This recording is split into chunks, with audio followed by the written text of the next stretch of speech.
ladies and gentlemen, boys and girls, children of all ages, welcome to Robert Sports Show. I'm your host, Robert. Alright, WWE Royal Rumble just got off Peacock about an hour ago. Overall, I thought it was a good show, and not bad at all. We started off with men's Royal Rumble match, which was kind of weird, but we're like, okay, that means something funky is going to happen at the end of this in order for us to start here.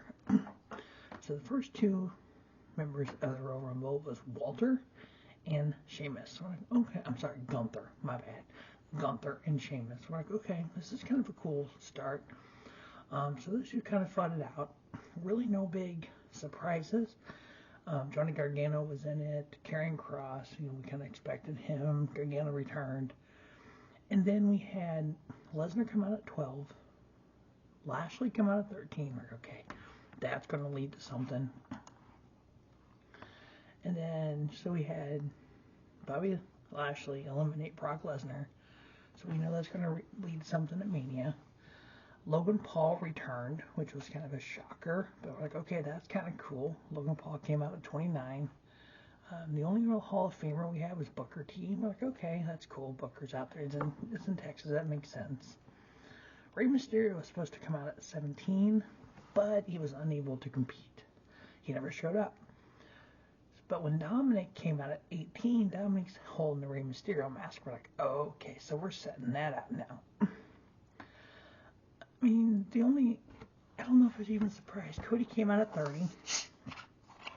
I don't know if that was a surprise or not. It wasn't to me. The fact that we waited to 30 with all the vignettes been around, it's like, okay, weird. We had Finn Balor and Damian Priest eliminate Edge after they were eliminated. So it's almost like we're setting something up with that, because when they all went to the back, Rhea came out and attacked them, Edge, and then we had Beth come out and attack Rhea. Like, okay, the fact that we're almost setting up a intergender match there, maybe at Chamber. But it was like, okay, that's kind of weird. Then we had Braun come out and eliminate Omos. But throughout all this, Gunther was in the match for 1 hour, 11 minutes, and 42 seconds. He was the first person in, and then Cody eliminated him to win. So we had the 1 versus 30, Gunther versus Cody, Cody getting the victory. To me, that was very expected. I didn't know there was a way not to have Cody win that, but they went in and Cody won it, so we're like, okay, that's cool. But the 1 versus 30 was pretty neat. Sheamus was in there for 52 minutes. The shortest was Baron Corbin at 6 seconds. That's actually one of the shortest all time.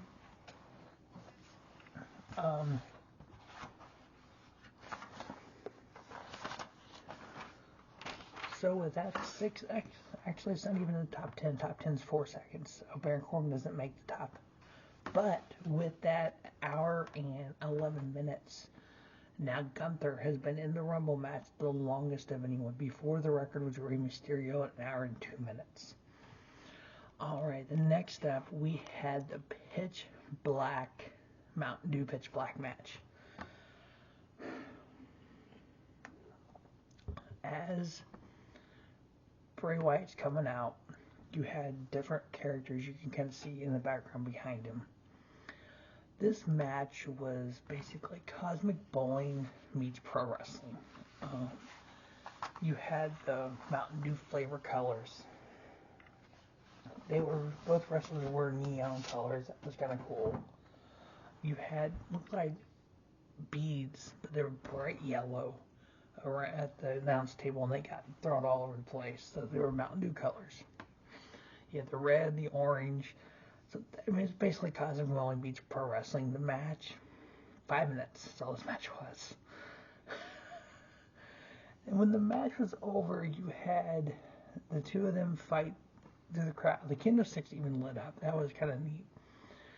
They go to the ramp, or look like a stage area. You could see kind of the figure at the top of the stage. It was Uncle Howdy. You had Uncle Howdy jump off the stage up the scaffolding area onto LA Knight. Missed him by that much. But when he did, he cut the corner of it, and then he kind of fell down. LA Knight did, and he had fire come up. So it was like, oh my God, this is so bad. The fact he missed him by that much, that was bad. 5 minutes all this match lasted. But you know what? We got the product placement in there. Had all the Mountain Dew colors. That was kind of there. Then I ended up giving the Royal Rumble 3 3/4 star. I gave that match 2 star. I couldn't do any more than that because it was just, cosmic bowling meets pro wrestling. And then we had the announced attendance of 51,338. And then we had the Raw Women's title on the line. We had champion Bianca Belair versus Alexa Bliss. I don't know why we had this match. Bianca Belair won, just like I said in the preview. It was 7 minutes and 35 seconds of no point. Bianca won. I gave it 2.5 stars. I mean, it was clearly like whatever. And then at the end, you had Alexa looking up at one of the Titantrons, and there's pictures of the Bray Wyatt video, kind of almost like mesmerized to her. So we'll see if she's one of the characters. We'll see how that pans out. But next up, we had the Women's Rumble match.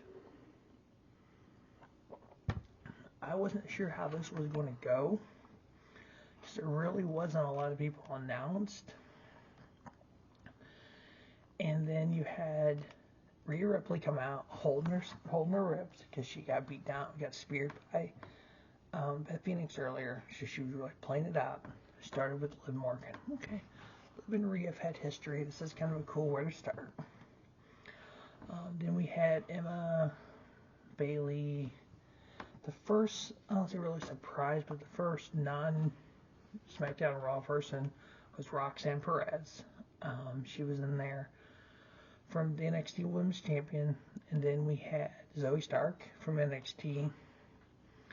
Then we had the return of Piper Niven. Yes, Doudrop changed her name back to Piper Niven. I like the fact they did that, because if you watched her at NXT UK, if you watched her on the Indies, her name's Piper Niven. It wasn't this Doudrop crap that they came up with.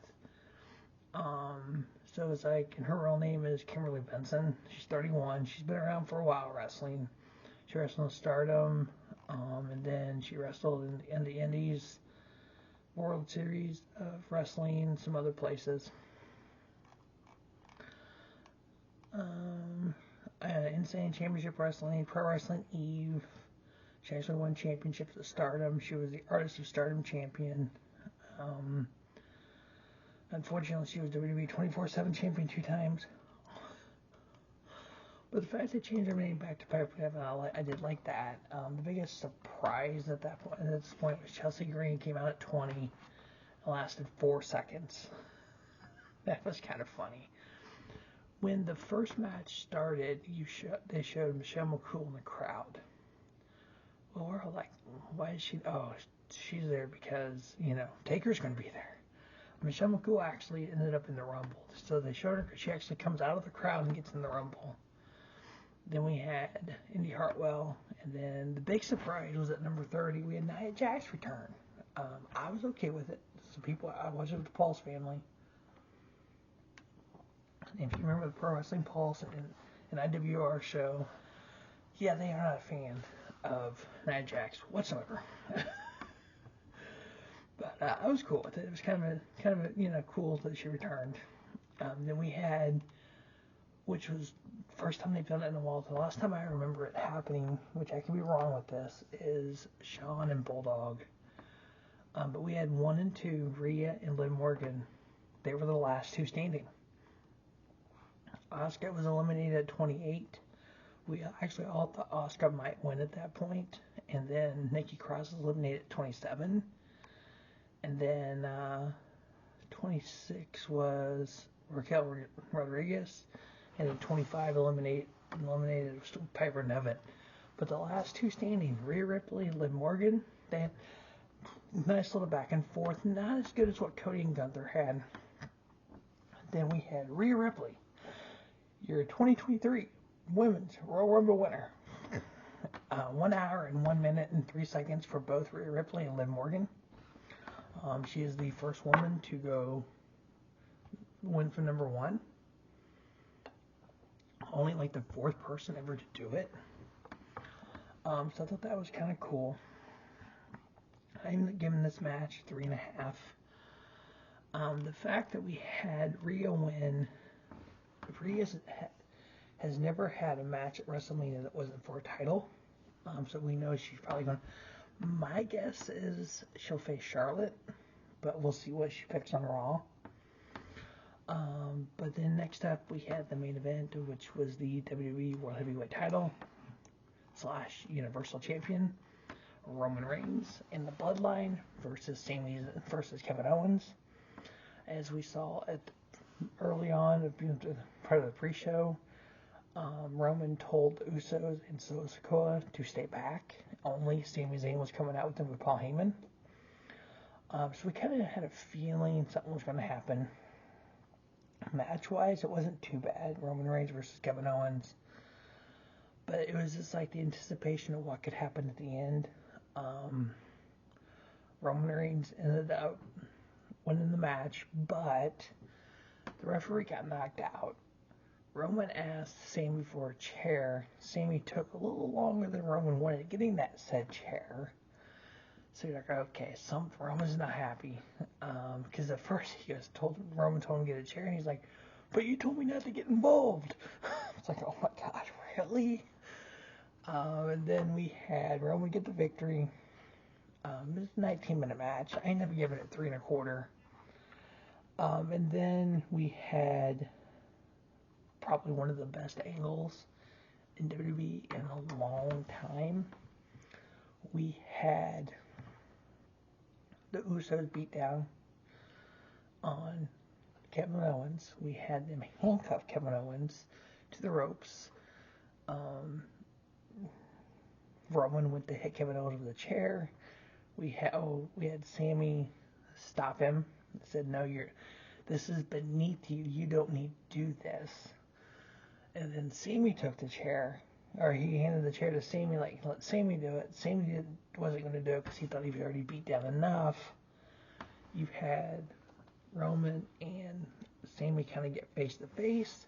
Sami had the chair. Roman turns around, and we had Sami Zayn hit Roman Reigns with the chair. And then you had Jimmy Uso and Solo Sikoa beat down Sami Zayn. You had Jay standing in the corner like, what just happened? I can't. He gets out of the ring, walks away from Jimmy and Soa and Roman. Roman beats down on Sami Zayn for a little bit. You had the crowd chanting, fuck you, Roman, which was kind of cool, because you're getting Sami uber freaking shit over. My guess is Montreal Elimination Chamber, we get Roman versus Sami Zayn, and then we get Sami and Kevin Owens teaming up at Mania versus the Usos. That's my guess right now. But yeah, so we have Sami Zayn no longer an honorary Us. Right before this match, we had Hardy come out and perform. Yeah, there was no point in, this show got over freaking 11:15ish, 11:30 Central Standard Time. Way too freaking long to be. Come on, at least it's a Saturday night versus a Sunday night, but this is Sunday night. People gotta work on Monday. But it was there. It was a good show. It wasn't a bad show at all. Enjoying eating some B Daddy J cooking with the Pulse family. Hanging out with the Pulse boys and stuff. So it was kind of fun getting back together with everyone, watching it and stuff. There was a spot in the Men's Royal Rumble match. We had Logan Paul and Ricochet do a spot where they're on both sides of the rings. They get on the ropes, and they're going to springboard and clothesline one another in the middle of the ring. This was just a spot for the sake of a spot. It obviously didn't do anything. They just crashed. Perfect timing though. They timed it perfectly. It looked good. But yeah, I mean, overall, not a horrible show. But a lot's going to come out of what happens. Who does Rhea face? Who does Cody face? Cody obviously faced Roman. But how are we going to transition? Are we going to split the titles up? Is it both titles? Is it predictable that Cody goes to Mania and wins the title and then redoes the title? We get the bloodline. We got Jay that walked away from Jimmy and Solo and Roman. Where does that go? Do we get maybe Jimmy and Solo teaming up and Jay on his own? Where does all this circle through? What happens with Zayn? What happens with Kevin Owens? So many more questions and answers right now. But all we know is the 2023 Men's Royal Rumble winner, Cody Rhodes, the Women's Royal Rumble winner, Rhea Ripley. Roman Reigns is still your undisputed WWE Universal Champion. Bianca Belair is still your Raw Women's Champion. Questions coming on, answers coming on Monday, hopefully, maybe on Friday on SmackDown, but we'll see. But it's going to wrap up the 2023 Royal Rumble review. As always, thanks for watching Robert Sports Show. Don't just have a great day, have a spiffy day. Robert Sports Show, your YouTube leader in sports channel content.